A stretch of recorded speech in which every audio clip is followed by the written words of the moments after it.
The echo is gonna be epic because your mic is too good. It's always one of those things that we really like to overdo things, don't we? Yes. whenever we try to do something, it's like, okay, let's do the best of it, and then we try to shoot a video, and then we have a whole set of actually having equipment that is like professional recording equipment kind of shit that is like just around home. Oh, I think I just got us demonetized, even though it's not for money, so I don't care, I guess. We can swear all we want. It's like the mic is it's such a good investment though, considering we're a tutor that that's the teaching quality is so much better because of the mic, which I think is one of those things that everyone, now that we are Zoom teaching so much, that every teacher should just go buy one, or school should buy one for the teacher, considering teachers already like quite, you know. But let's not criticize the education system too much, but my teacher friend are not happy about how their school treat them. That would be what I say. It was expected that like, they should be the one to buy the mic, or like would they be reimbursed? It's not even that. I mean, I don't think. I mean, it depends on which school you're talking about. Some teacher does. They sort of like do it they provide the mic themselves, in a sense that they just use whatever they have essentially. So what happened is that they will be teaching in a earphone mic, those the one that come with the earphone, and those mic quality are always horrible. We pick up everything. It is noisy. The sound is not smooth. And the problem is, like, it depends on what kind of teacher you are too, because if you are a language teacher and say you have to do something like a dictation, or you try to talk pronunciation, like without a proper mic, what you say is not going to translate. And then my student always tell me that they don't, a lot of time it's not that the teacher is bad, but then the teacher voice is just not getting through because of the mic quality and the internet quality, actually. So I think because of that, I think there a lot of teachers are asked to go back to the school because they are installing the good internet infrastructure at school. Don't know if they come with mic or not. But then it's sort of counterproductive, right? Because the whole point of a lockdown is to avoid contact, and teachers are, I would think teachers are essentials. I mean, education can't stop just because of a pandemic, right? So then you are essentially risking a bunch of essential worker by putting them in the same room. Okay, disclaimer would be, I don't know if they were in the same room, but I know that I only know that they are back to school. Maybe they have individual classrooms, because now that no one is going back to school, which is going to be quite awesome if that is the case. It's like the whole classroom is just my office.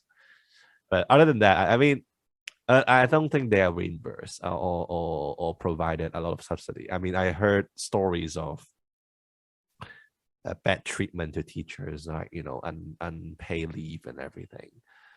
There are shitty school out there. That would be how I say. And I think, and sometimes I think like essentials worker, which like teachers, nurses, and I think in this pandemic, especially, all the delivery people and logistic people, I just realized how essential they are, like, considering, because of the rumor of a lockdown, how much everyone is panic buying and then cleaning up the rack. And I mean, we just experienced that we got COVID, unfortunately. And then when we went in lockdown, family can't even find medicine for us because it's no medicine out there. And then we just clean out our stock already. And we just, I unfortunately have to just burn by fever without any medicine, because it's not, unless I go to a doctor.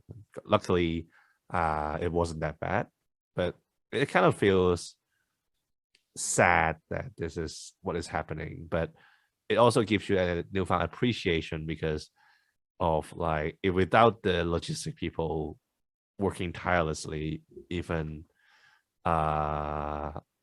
during the whole lockdown and pandemic situation, it's not possible for us to even have food and medicine. And it sort of reminds you that, oh, just because you live in a city and it's in a I would regard us as a first world city. Let's not get political there. It doesn't mean that you are free from the risk of starving or lack of medicines. It's just because you have the money to buy doesn't mean that you get provided. And that gives you a lot of appreciation for the logistic and supply chain, just because they allow us to live the way we live. And that's something that I have my newfound gratitude for. Yeah, like I even though it was like a month or no, a week or 2 weeks ago, like I still remember the day when I was trying to find medicine for you. It was like very scary, I would say. Like it's like when you really need it, like when you really need a medication, like not the situations where like, okay, like I have like stomach and I want painkillers, but even if I don't have it, it's still okay. It's not that type of situation. Like you were having very high fever, and then like I was really worried. Then, but there's absolutely nothing that I can find that anything that's remotely related to fever, from thermometers, like medications, like honestly, like anything they can think of, like were not there. And then I guess it's the moments where I realize how much I has taken it for granted. Like I assumed that as long as I go to pharmacy, it should be there. Like I did not expect it not be there. And to see that, like not only like was it not there, but also like you can walk to every pharmacy around like where we live. Like I walked like I think like 6 or 7 of them, and then it's still not there. And then like you see like a long queue everywhere, and then you try to queue with the people, but then after you finally make it to a counter, there's nothing.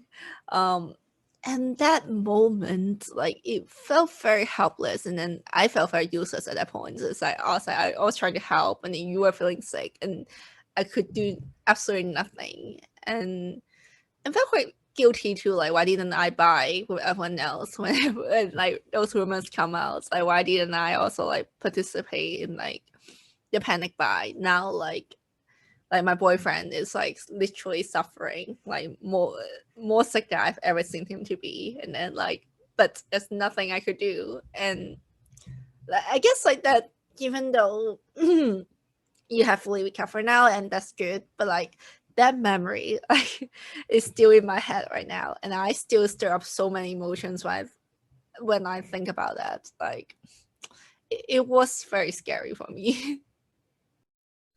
But here's the thing, though. Like, I, I even after the whole suffering, which was well, not painful, but it wasn't comfortable, to say the least, right? And there was a legitimate worry that I have to go to the hospital because of the high fever, even though I was saying after fully vaccinated, after the fact that I'm still young, I would say I will let's leave the resources for people that needs them, because old people are more at risk. There are people that couldn't take the first shot because they haven't killed enough yet, or just didn't have enough, like it wasn't their time yet, right? And then the pandemic just come like exploding, really, because it was 100 and then 200 and then 4, and then literally next thing you know is 1,000, 5,000. Now is what, 15K per day.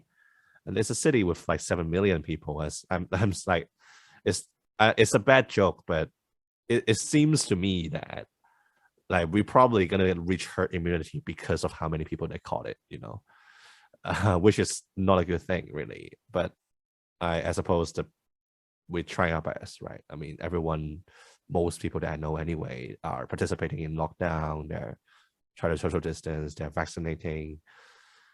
I mean, we do all we can. But going back, right? I think even after suffering through that, I still think it was the right decision to not panic buy. It is, maybe I'm just sitting on a moral high ground here, but the truth is that we live by because, well, whether the judgment was that the medicine we had was enough. We have like a 2-pack of it, and that if we are in a situation that homemade medicine can't solve the situation within like 2 to 3 days, or it gets so bad, right, that you should hospitalize. It's not something that you can solve yourself anymore. Then what's the point of buying more than you need? Like, so the logic, I think, is still sound. It's just that when you reach that moment where it's like, oh, do you still have enough, or should you just go to the hospital? And you don't want to go to the hospital. You don't want to go to the hospital. You want to try to find medicine. That's where you run into the problem of actually people cleaning out the stock. But I still think that because and we did live through, so maybe it's a bit of confirmation bias. But I still think we make the right choice because here's the judgy beat of this whole commentary. We didn't take away resources that we don't need just because we worried that it would come to us. And I hope that have as some way contributed to people that need it can actually have it. Though I would acknowledge that probably it just, the people that panic buy is the one who actually stock up the medicine that we needed. Which is one of those things that is their right, because it's a economy where property right is respected, and you have money, that means you can have it, and whoever buy first gets to have it. It's just sad to see that, people running away with a whole tray of like instant noodles and bags of medicine. I was like, look, you have, let's say you have a big family of 9, 10. Like the possibility of your whole let's say your whole family needs 1 pack, which is understandable. I mean, it is a dangerous virus, and you don't want it to have no preparation. But the whole fucking bag of it, whole fucking box of it, like how many medicine are you gonna take before you say that, okay, this is too bad, I need to go to the hospital, right? Even though like the hospital probably didn't have enough capacity.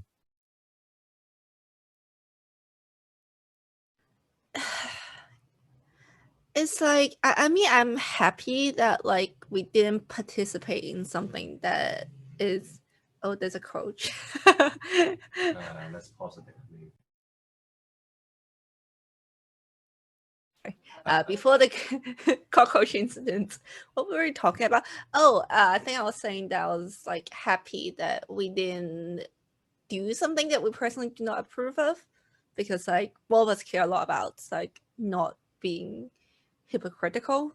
So like if we criticize others for taking away resources from others, then we do the same, that's like not very helpful. So I think that I'm happy that we did that, although the emotions were there, like like the feelings of like being worried and anxious and also mainly concerned about your situation. Like that's, I think, like is still there with me, and I think that's all helps me whenever like I feel like I'm pissed about you or like it's something related. I'll be like, yeah, like at least everything's fine for you now, at least you're healthy, that's more important. And those are those moments that like you sort of remember that, like, right, this is not given, because I mean, sort of when you also cut it and then fever, because of that it got just always sleeping and having very bad health, always feeling fainty, and your blood oxygen level was dropping and everything. Literally, you're 1% away to hospitalization, and I was like, oh shit, this is not this is not good. And I was genuinely worried about you too. Good thing that so I would understand really the fear that, well, like one of your loved ones dying out, and the possibility of them not existing anymore. It doesn't hit you. It suddenly hit you that, oh wow, it is.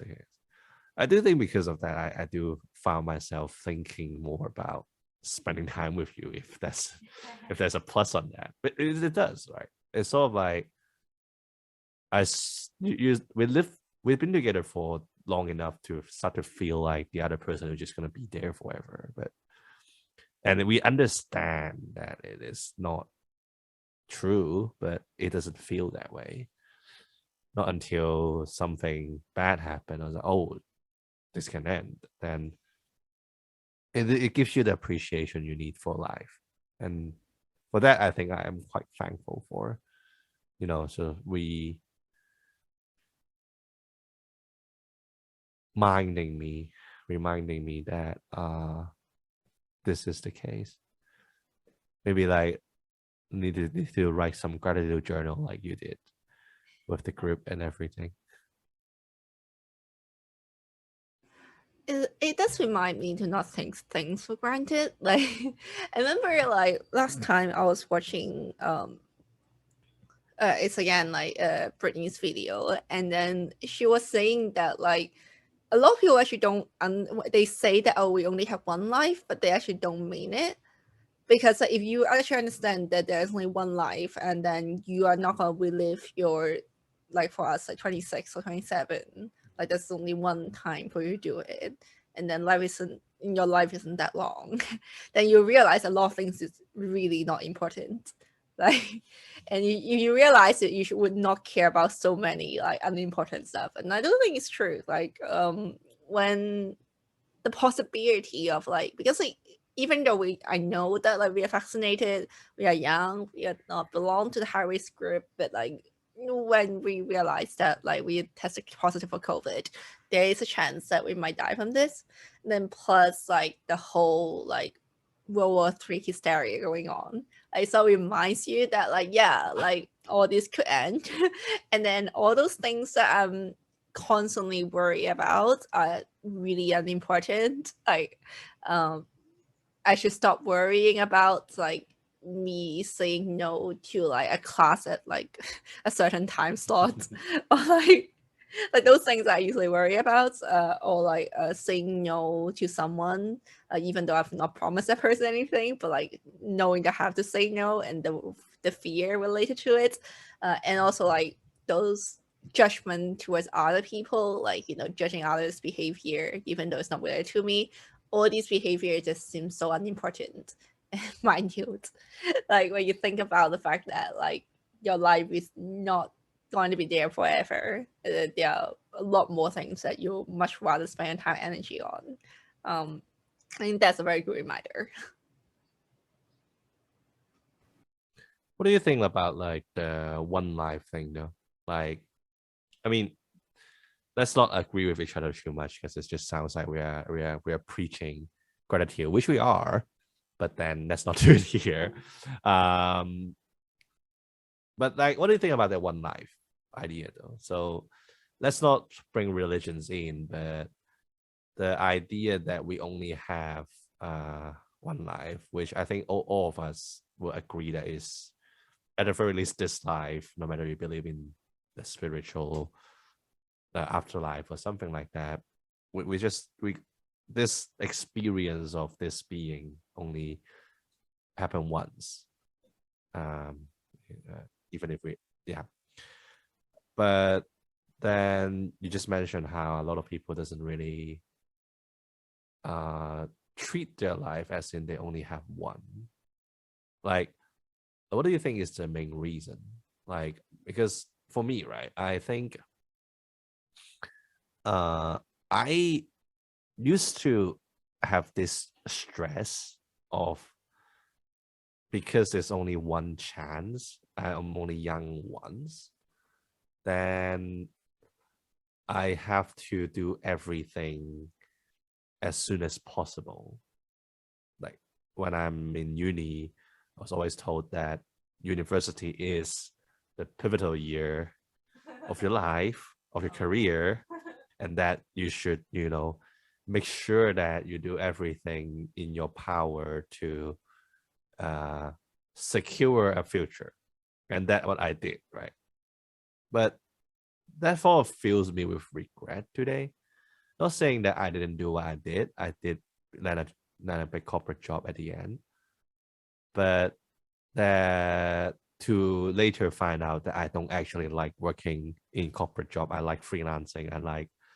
I value freedom of time more than money. I rather earn half my salary than to be constrained in office.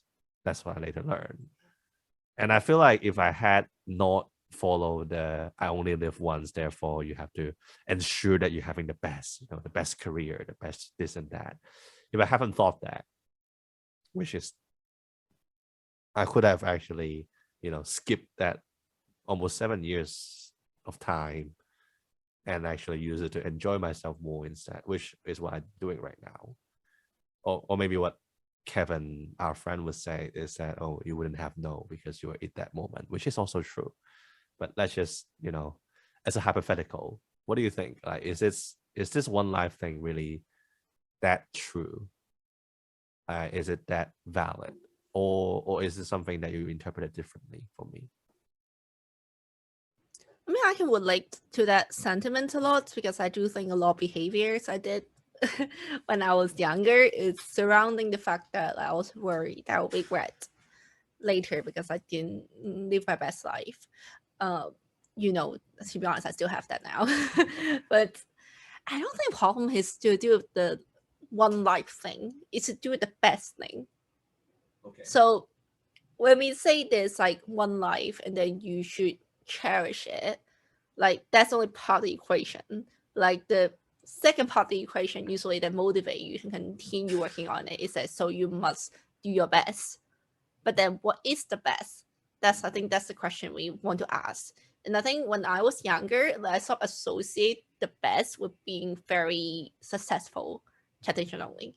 And then that means that I would need to earn a lot of money. I need to be very famous.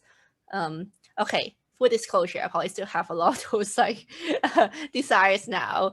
But like, I think at the time I had a very, very narrow sense of what it means to be living your best life. And then that would require like first stereotypical thing, like a very good corporate job, or like a very good like professional job, like if you are like a psychologist or a doctor or something like that. And then like you must like find a boyfriend before this age, get married at this age. All these for me is the best. Now I think it's not that I don't realize that like with the whole like one life thing now, I would still continuously think that like there's only one life, as in like one life on earth. Like you can say you reincarnate later or like you go to heaven, but let's say we stick to like the fact that like this version, like me being me, on earth is only one chance. With that like in mind, and I take away the idea that I need to strive to be the best traditionally, then I would not feel like I have to do a bunch of things, because like as long as I don't want to do it, like then this is the best for me. Like if for me being a couch potato is how I envision my life to be, like then it is my best life. Like I would not regret later because this is the best.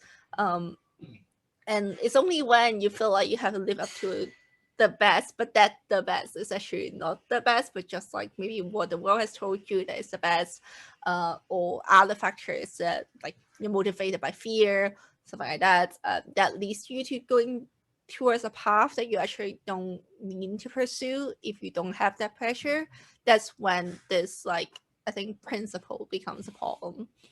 But then again, like a lot of times we don't know what's the best. Like if you ask us to just like self-explore and introspect and say that, okay, what is the best life for you? Especially when I was younger, I don't think I knew at all. So like even if I follow this principle, I probably would still be just confused. But that I guess go into the fact that like you would need to explore, experiment in order to know what you want, and maybe that stage of like pursuing the best stereotypical life is a necessary process in order to achieve like inner peace. Then I guess that maybe is just not avoidable. I think like, I mean, in the sense that like we will never know what is the best life because it changes just that sort of forever. We pursued that for literally ever. So there is that. But I think there's another view where another part of your conversation that I agree a lot, which is the idea of living your life to the fullest maybe is one of the biggest problem I think I have had with my life, because I mean the fullest, like the word fullest, right? It feels, it have the connotation of a very eventful life. A lot of things are happening, a lot of different meaningful, that word itself is subjective, but meaningful things that happen, a lot of where your life feels so packed that what fullest to me feels like, right? And whenever we say we have to live our life to the fullest, that's what I feel like, oh, I do a lot of things. And I think I'm not the only one that have that sentiment. That is around me, my friends, I see some of them are trying their best to jam-pack things into their daily life and daily schedules. Even though I sometimes question whether they enjoy set events or activities, because I feel like if that is the only way to live, the fullest is the only way to live, and fullest is defined by how many activity you have, then for people like us who are essentially couch potatoes that doesn't like to do much. I mean, as much as we do a lot of things, I don't think we'd like to do much. We like to try different things and try different new things that we stick on the one that we are immediately good at. Well, not really immediately, but maybe we can be good at. We feel like we can improve. But for a lot of things where we don't really, we're not really willing to try. For example, I still have a club that you said you were gonna bring me there, and I'm like, I know you want to say, and I'm not saying you don't bring me there. I'm saying I still don't want to do it. This is such a social event that I'm like, hey, you know what? I'm gonna be that potato. Like even if I am in the club, I'm just gonna behave like when I'm at home, just drinking on the sofa. You know what I'm saying? So what's the point of going there? I guess what I'm trying to get to is that like the idea of that the fullest life is quite toxic in a sense. Sometimes it just doesn't work. Maybe we should just stop saying that, like live your life the best way you can. Maybe that sounds better. And for now, at least for us, right, the best way is to just continue living the way that we want to live, to try different things, to do a random podcast like this that talks about it. Hopefully people resonate with it. If it doesn't, then so be it, I think that if that's the attitude that you live, it sounds undefeatable to me. You know what I'm saying? I mean, to be honest, I think, well, I guess, like, to stop ourselves from being echo chamber, I would disagree with you a little bit. Like, I actually don't think that, like, it's necessary that we don't, like, do much. Because one thing I think is, like, right about, like, something that I remember, like, Francis said, like, yesterday, was about, like, how life is full of sacrifice, right? You must sacrifice something in order to have something. And I think a poem about the idea of fullest is not the fact that it is like how to do a lot of things, but it just have not considered the fact that you would need to sacrifice something in order to have it. And it's not that I don't like to do a lot of stuff. I actually like to do a lot of stuff. It's just that like a lot of them would also require some downtime in order for me to do so. So like I can't always be actively engaging with the world if I were to like do the things I like. So I think before I had this idea that like living fullest means doing a lot of activities, so I need to keep engaging with the world. Usually that's what the stereotypical image, I suppose. Like you have to go to a lot of events, you need to talk to a lot of people, you need to go to a lot of classes, like you need to have bunch of activities. But what I realized is that I did try to pursue that life and then try to make myself as busy as possible. But what happens is that often I don't actually end up having time to process and reflect on the things that I have learned from all these interactions. So like I'm just continuously exhausting the previous knowledge and the previous skills I've learned instead of actually trying to actually learn from new activities, because I just didn't have time. Like I was constantly busy. Like for example, if I'm constantly working on very hard and I'm constantly producing content, then I'm a lot of times I'm actually just focused on the output and actually don't have time for the input. And what I realized later is that like it's not that I was living the fullest and I didn't sacrifice anything. I did sacrifice things. I sacrificed time for self-reflection. I sacrificed time for being bored so that I can be creative. I sacrificed like all those like space that's needed in order for me to improve as a person.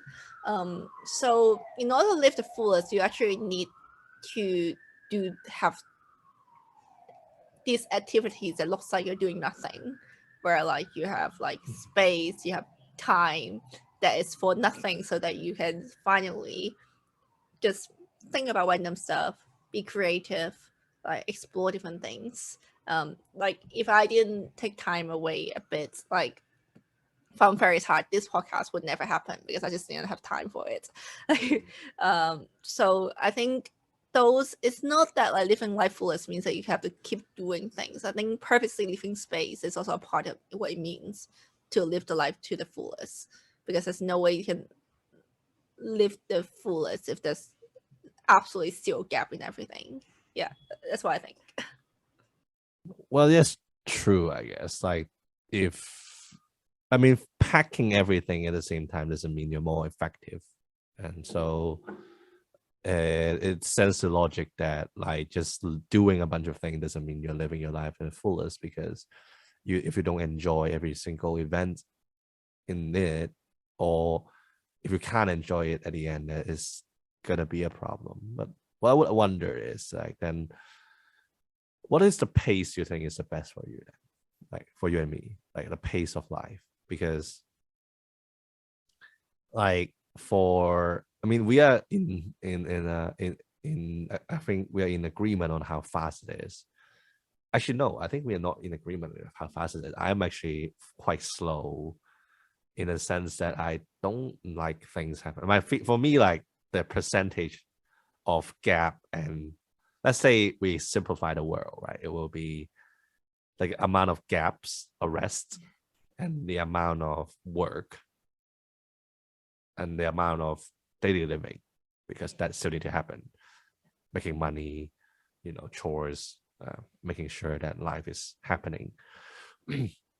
For me, the best percentage, right, if I were to put this out of my mind, will be something like 30% work, because that's minimal, honestly. Let's say making 40%, because we're poor. And then around like 20% something happening, and then the remaining 40%, that's 100. Remaining 40% will be rest, as in I'm entertaining, I'm just playing games, I'm chilling, so that I can be with myself, enjoy, immerse in a fantasy world, reflect on my mind, search my feelings. Is not to quote Star Wars or anything, but look into the Force or something like that. Yeah, exactly. So I mean, for me, that's the best proportion, because so I think a lot of people would regard that as genuinely more like a slow life. I do think it is a slow life, which I like. Wondering for you, what's the best proportion and why? And I will talk about why later, maybe. Good question. Well, are you talking about like the ideal situation or like what we can actually achieve? What you want. What you want. Not what you can do, but what you want. Because like at the end of the day, if you're I think like you can't limit your imagination by the situation, right? Yes, when it comes to it, you still need to be realistic because when you want to execute something, you ought to be to the ground. But when you're aiming for something, on the other hand, I sort of personally believe that you really need to think back, right? Like you rather miss the point but achieve like 80% than to arrive to the goal earlier and just have nothing to do. So, and I think while limiting yourself with reality, there is a possibility that what you come up with is just not the ideal version of what you want to be. So let's just skip reality for today, right? And say what we want to achieve. I would say, if possible, I always want to reduce the daily activities as low as possible. Like, I know it's not possible because I need to survive, but like, like how I feel about daily activities in general. Like, a lot of times, unless I'm in the mood of eating good food, like I don't mind repeatedly eating something that I find is semi okay. Like, I don't mind a lot of things. So daily activities wise, like I would like to reduce it as much as possible if I can. Unfortunately, I can't. But like, if I can, like it's like I would like to have all those like personal daily activities, like outsource or like make it extremely efficient. For the work wise. So I think that's needed in order for me to make money to survive. Like I would like it to be something that is like intersect with my hobbies. So like if it can be something that I happen to also like doing, then it will be the perfect. So like the personal activities, automated, easy, outsourced. The work activities like it happens to be the same as like the things I like to do anyway. So let's say we're working on this like unrealistic premise, and then like the daily activities, like the personal daily activity is like 10% of my time or less. And then like afterwards, I think I would like it to be, and then I merge the work with like interacting with the world. Then I would say that like half, like half. So let's say 45% of time is like interacting with the world, and then 45% of time is like me reflecting and learning things. So like 45% output, 45% input. For me, it will be quite good. Depending on how much I like the output, like if it's a lot of activities that I genuinely like for example, like having conversation with people that I like, or like writing things I want to talk about, or like an infographic that happens to be like doing, then I can even increase the percentage. It can be like 50 or 55% interacting with the world. And then 40% left is like being on my own. That will be quite good. I think it's more like for me, I have a spectrum that I can stand. So like if it's like 10% daily activities and then 90% of like external activities, I don't think I can do it because like it just you see me, I'll get burned out and then I get stressed and then nothing's gonna happen. But if it's within, let's say, 60%, or like like around 60%, between 40 to 60% of like interacting with the external world, and then like and the rest of them is like internal world, and then like the daily activities, then I think I'm okay. Yeah. And you just subtly like say that 60% external world, 40% internal world, so 0% of the activity then. Math checks out. No, but I guess that get a little point across. I suppose you want no daily activity. I mean, actually, this is a lot of like interesting question that I want to ask. For me, it's interesting anyway. So first one would be like, I mean, I don't like the stress, financial stress, the pressure of life, that we will pay our own rents. We are both practically self-sufficient. Actually, we are self-sufficient. We don't need to work practically, but the cost of self-sufficiency is the pressure that comes behind it, right? Especially when you want to achieve a life that is to your specification, I suppose. Do you want to live a life the way that you want? But even though with that stress, I still like working, because working still gives me the empowerment of to give me the stability. It gives me the feeling that I am standing on the ground. You know what I'm saying? Like I am being able to pursue all this because I work. So it sort of gives me the basis that, okay, I earned this. I earned my rest. I earned my living. I deserve to have all this stuff, right? And it doesn't feel entitled, even though maybe it could be, because we talk about how earning money doesn't necessarily means that you should deserve a life, because the world doesn't work that way, that as long as money exists and things will just happen. But it still makes you feel much more grounded.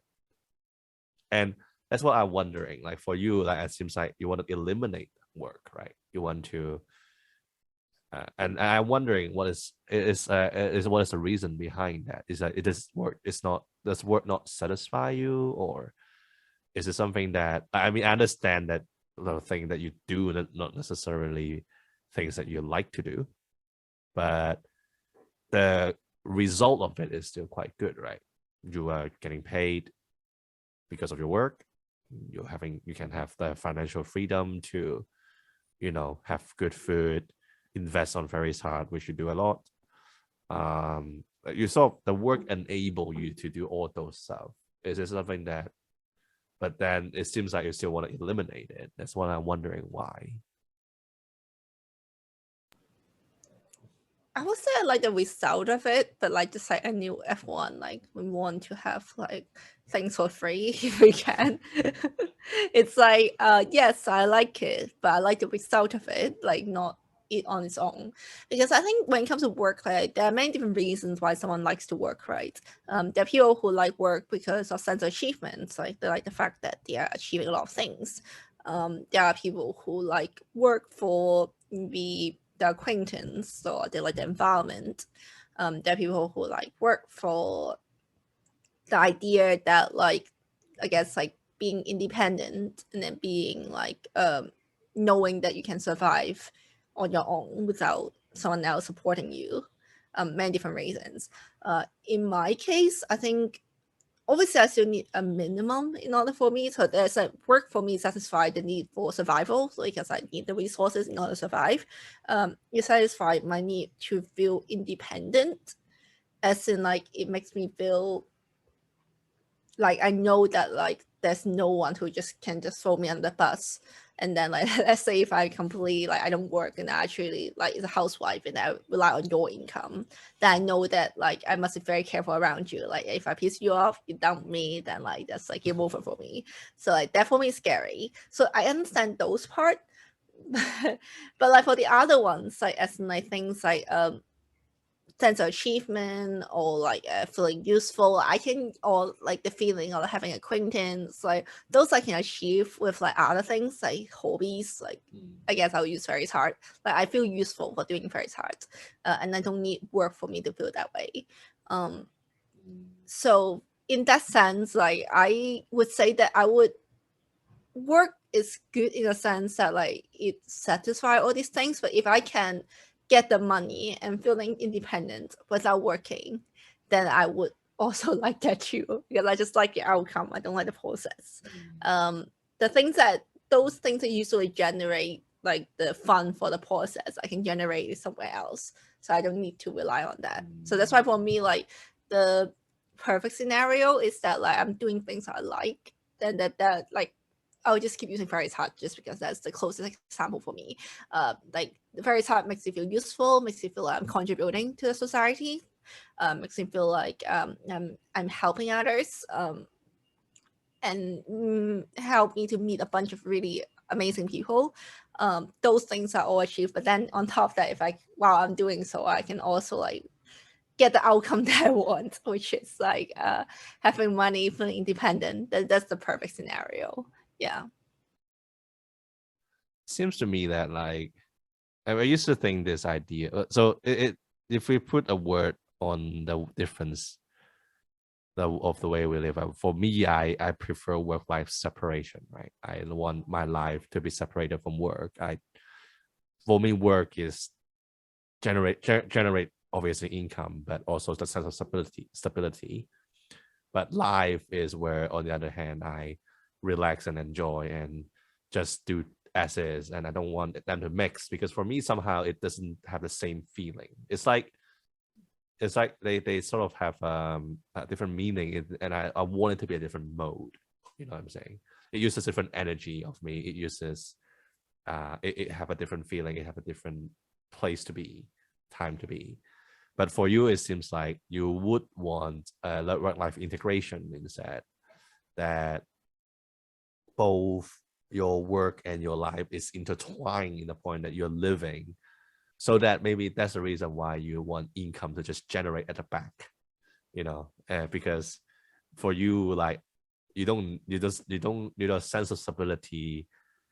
As long as the money can provide, it's in a good enough money that gives you the sense of stability. There is no other meaning for you in work, and therefore you would want that money to come from the hobby. If Fairy's Heart can generate enough to live, I'm pretty sure you will quit your job immediately right now. Yeah, and well, that is the hope, right? But that's actually what I guess a good question here is that I wonder what's the difference between us, like why would I favor work-life separation and you favor work-life integration? As I never understand the idea that why would you want to mix hobby with your life? With your work, because wouldn't you be worried that, like, say, if now hobby become work and you have to do it because life happens and you need money, and once that become your money, the hobby, the proportion of it being just a hobby is going to decrease, right? Now it is your financial means. Wouldn't you be worried that that would somehow degrade the feelings that you have when you do Fairy's Heart, which now you do it to help people, you do it to satisfy your creative wants, you do it to spread the message, the fact that we need to care about mental health. You do it for yourself, essentially, for your own missions. Won't you worry that once you get money in there, you say would sort of lose those interests, maybe? Or is it something that you don't worry about because you don't think is what I'm saying it make any sense at all? I mean, obviously, I think it makes sense because I do keep hearing people say that, like, who turn hobbies into work, then they just don't like it because they feel all the stress and pressure associated with it. But I think there is a difference between us, as in, like, I have a very strong aversion from things I don't like, while I do not necessarily like have a very strong desire to make things as enjoyable as it can be. So for me, like, life is sort of avoiding pain. Right? I think it's sort of like we have talked about that. It's like but part of my life is like avoiding doing things I don't like. But once it's like sort of over the part that now it's no longer things that I don't like. It's just things that I like ish. For me, it's good enough. I think that's where like the difference comes in. So like I don't like doing things that I don't like. So as a result, like, or even though at first I think it's to be high, like, so like for me it has to be like around 70 in order for me to say there's something I like. But once you reach 70, I don't have a strong desire to make it 100. So let's say like, if it's like a hobby, it was originally 100, and I have work. So the way I see it is like, okay, for me, that means like 40% of my life is now spent on something that I don't like. So let's say like, which as I say, the criteria is quite high. So like for me, something I don't like, it just means that it's 50. So that means 40% of my life is 50, and then the rest of my life would be spent on something I like would be 100. For me, it's not necessarily better than saying that my life 90% of time spent on 70. Like that for me is better than the other version. So I think that's the difference, because I just want to reduce the amount of time that to do things that I don't like. As in whether it would make it so the things that I like become a bit worse, I don't mind as much. Let me get those like percentage in perspective. So essentially any percent of like of things that you don't like to do is too much, and that your life is like focused around minimizing pain, minimizing suffrage, I suppose. But not, maybe suffrage is a word too strong. Minimizing discomfort, let's use that one. Minimizing discomfort is sort of the goal of your life. And you think the difference is that maybe that actually has some truth to it, because for me, I don't actually mind discomfort as much, but I mind if I don't do things that as good as I want it to be. So I don't mind I have to pay a big portion of my salary for a very good meal, so long as the good meal is actually very, very good. And I don't mind having to lose salary, or I don't mind like living in a life that is being judged all the time, really, because I don't mind that discomfort, because I want to have as free of a life as I can. So I think there is some truth to that, really, like the idea that the goal of life is such a difference. Then where do you think this difference comes from, though? Is it our upbringing? I mean, it feels like it will be the answer, but then it seems too simple, because the truth is that I don't like pain either. Is it because of my pain tolerance is higher? Like maybe I'm just less. Or is there any correlation between our personality to this thing that you know of anyway? I don't know. I guess if you were to argue, it would be that my emotions are quite easily affected by things that I don't like, and I have a very strong reaction towards it. So like I'm very reactive to stimuli. So if you were to argue personality-wise, like I have a very high level of neuroticism, well, like you have a low level of it, right? So you usually are quite stable. Not a lot of things can make you very upset. But you also tell me that like as a result, you also don't feel very strong emotions, like positive emotion as well. While I have a very, this time is actually volatile, like very volatile emotions. They just get like, I get affected very easily. And then in that sense, like I would really want to reduce things that are unpleasant, because I just have a much stronger reaction. Well, compared to you, I guess like it's not as much. So I guess that you can argue, because like I get anxious and stressed very easily over very different things. Like very small thing can already ruin my day. So like me managing like things that can ruin my day is actually very important. Like, I need to manage triggers a lot more than others. So I would, I guess, settle for a life that have a lot less negative triggers, but also means that it's a tiny bit less positive. But for you, it seems like you're okay with like having a life that has like full of negative triggers, as long as the part that you want is optimized. It's true. Like I never understand the idea of minimizing pain, really, because okay, to say I don't understand is not fair, because I do avoid them too, and there are discomfort that I do not like, such as working in a stressful environment. I do have a tendency to go away from it, but I never have a desire to minimize it to a point that it's gone. And And maybe this is how maybe I'm just not sensitive towards it, and because of that, maybe because of that too, I have a lack of motivation to actually do something that is satisfying. Because, but the truth is that I had a lot of achievement in my life. So, say getting into university, that was a big thing for me. Getting into a big company, getting promotion. I would say getting girlfriend, but you will kill me if I put this in a put this in the example. So I would like remove that.